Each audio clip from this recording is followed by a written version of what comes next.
Merde. Ouais. Ouh là là, les frères, les sœurs. Bon, je suis en mode, je quasiment dormir. Je suis grave. Ah ouais, la journée, je suis fatigué. Bref.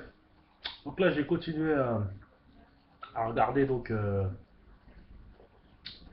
Mélenchon vs David Assouline, sénateur sénateur de Paris PS.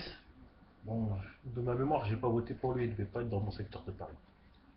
Heureusement, parce que comme je viens de voir le face à face là, bon, c'est comme d'hab, bah, les socialistes, en gros, ils disent que oui, mais pour les 10 ans qu'ils ont dû à subir, ils doivent faire des transformations structurelles de manière à pouvoir repartir et renani. Mélenchon, il dit oui, écoute, la crise de 2007, tout ça, on en a trop pris dans la tête, on en a marre, et on n'en peut plus, et on ne peut plus resubir ça.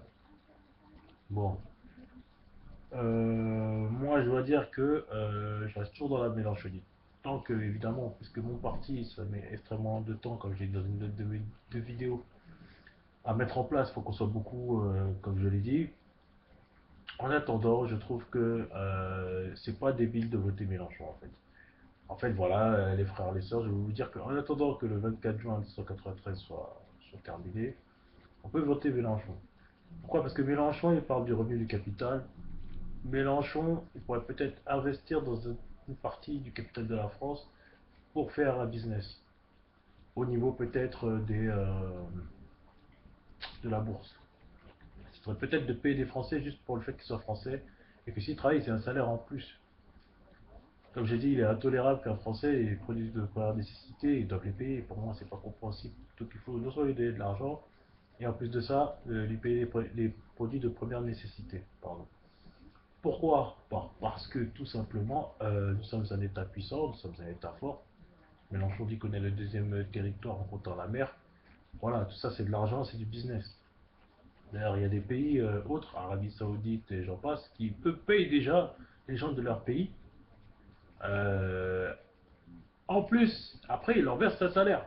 Donc, certains de ces pays, j'ai appris ça, faisaient l'hôpital gratuit. Donc en fait, ça existe déjà.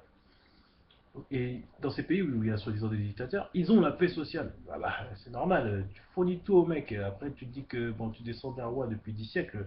Le mec, il s'en tape. Il est bien, il mange, sa femme, elle mange, ses enfants, ils courent, ils vont à l'école. S'il y a un problème, ils sont soignés. Et en plus, il a, je crois, en Arabie Saoudite, c'est 1500 dollars ou 2000 dollars par mois, sans rien faire. N'en parlons pas s'il travaille. Bref, et le coût de la vie est extraordinaire si tu bois de l'alcool, mais comme c'est des musulmans, ils ne boivent pas, donc le prix de la vie est assez acceptable quand même. Donc ça veut dire que c'est un truc de fou.